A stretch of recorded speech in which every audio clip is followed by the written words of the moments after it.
Good morning and welcome to this third revision session from Nurturing Minds on A Christmas Carol. So far we've looked at the Ghost of Jacob Marley, we've looked at the Ghost of Christmas Past, and today we're going to look at the Ghost of Christmas Present. It would be great if you had a notepad with you and a pen and paper so you can jot down some of these notes. You also might want to get some of the index cards, flashcards, to put some of the quotes down and some of the knowledge that we're going to look at. That'd be quite helpful in terms of your revision. Okay, last couple of lessons we've looked at the importance of retrieval practice and the forgetting curve and why these short snappy revision sessions actually help you to remember and retain the knowledge that you need for the exam in the summer. If you go onto the search button there on the Nurturing Minds Facebook page, then you can find the other lessons. Just type in there Marley or Ghost of Christmas Present. Now we're up to the Ghost of Christmas Past. Today we're doing the Ghost of Christmas Present. And if you go onto the Nurturing Minds Facebook page, then you can find those other lessons there by going onto the search button. It would be great as well if you liked and followed the page. That way you will always be updated when there's a new lesson or when I've put a new piece of material up to help you in your revision, just making sure that you're not missing anything. Okay, so we've got the Ghost of Christmas Present. Scrooge has already had the Ghost of Christmas Past. We've learned about some of his childhood, about his first employer. We've learned about his former fiance, and now we've got the Ghost of Christmas Present. And you might remember the description of him in the story. So on your piece of paper, just bullet point, what can you remember about his appearance and what does this suggest about his personality and his role in the story? And if you remember, he says, "I am the ghost of Christmas Present," said the spirit. "Look upon me." Scrooge reverently did so. It was clothed in one simple deep green robe or mantle, bordered with white fur. This garment hung so loosely on the figure that its capacious breast was bare, as if disdaining to be warded or concealed by any artifice. Its feet, observable beneath the ample folds of the garment, were also bare, and on its head it wore no other covering than a holly wreath, set here and there with shining icicles. Its dark brown curls were long and free as its genial face, its sparkling eye, its open hand, its cheery voice, its unconstrained demeanour, and its joyful air. Girded round its middle was an antique scabbard, but no sword was in it, and the ancient sheath was eaten up with rust. "You've never seen the like of me before," exclaimed the spirit. "Never," Scrooge made answer to it. So just jot down, what does this suggest about his personality?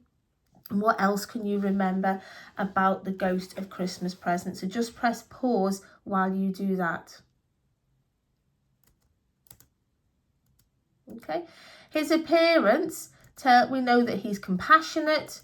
We know he's huge, but he fits supernaturally into any house or room.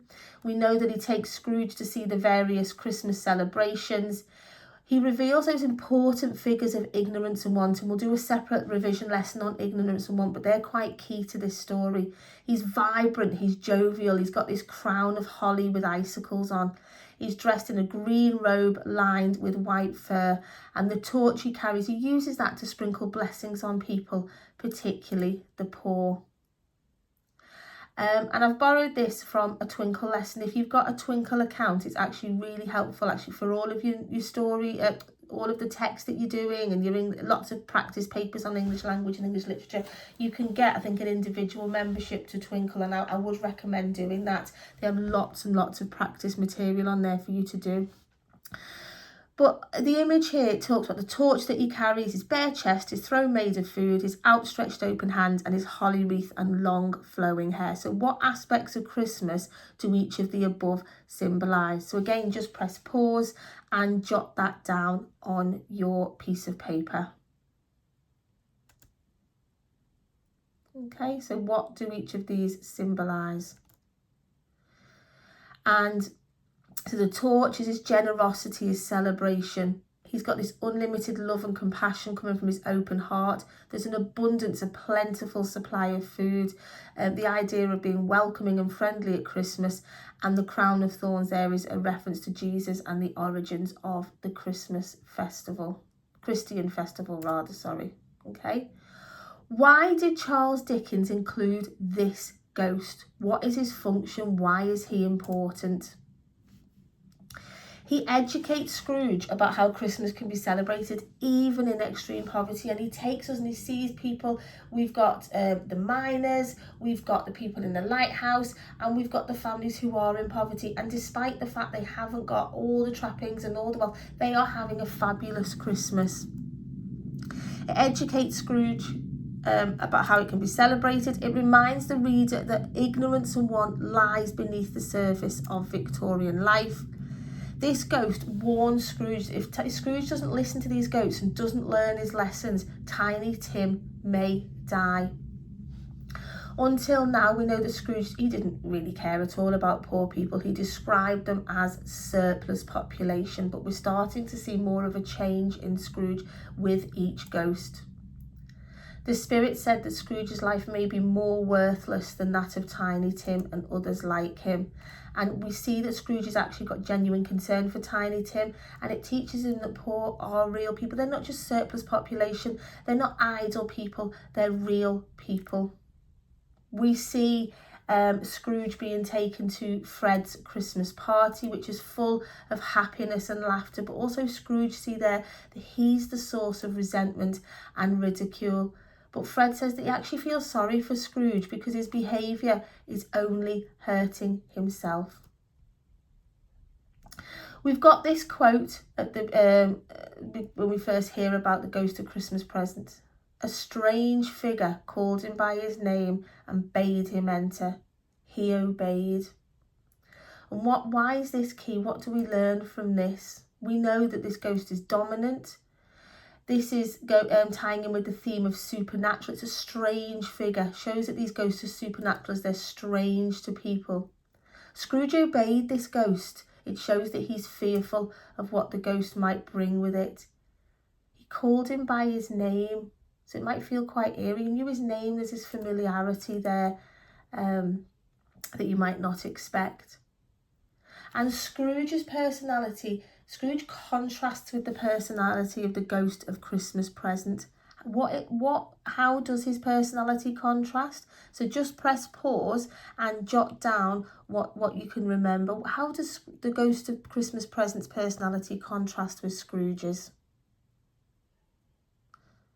Okay, the ghost of Christmas present is generous, he's warm, compassionate, whereas Scrooge is greedy. The ghost of Christmas present is giving and selfless. Scrooge is cold and miserly. He's indifferent and hostile towards the poor. So this ghost is certainly a contrast to Scrooge. And how does this ghost's lesson prepare Scrooge for the final ghost, the ghost of Christmas yet to come? What does Scrooge learn that makes him ready? Again, just press pause and jot this down.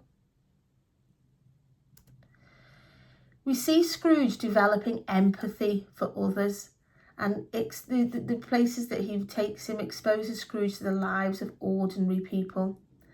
Seeing Tiny Tim's frail condition does affect Scrooge emotionally, and this empathy prepares Scrooge to understand the consequences of his neglect. This ghost plants a desire within Scrooge to change and instills this empathy and concern, which the final ghost uses in Scrooge's transformation. One thing that might be helpful for your revision is to go back through the lesson with your index cards, with your flashcards, and put the question on one side and put the answers on the other, and you can keep testing yourself on this knowledge. Again, just a reminder, it would be great if you went and saw the production. So we know that in St George's Hall in Liverpool and Keighley and Worth Valley Railway, they are showing this production over Christmas. Again, if you know of any other productions around the country, please put them in the comments. Okay, so I hope that was helpful, and the next revision session will be on the ghost of Christmas yet to come. It would be great if you could like the video once you've watched it, and share it with other people who might find it useful. Okay, have a lovely weekend.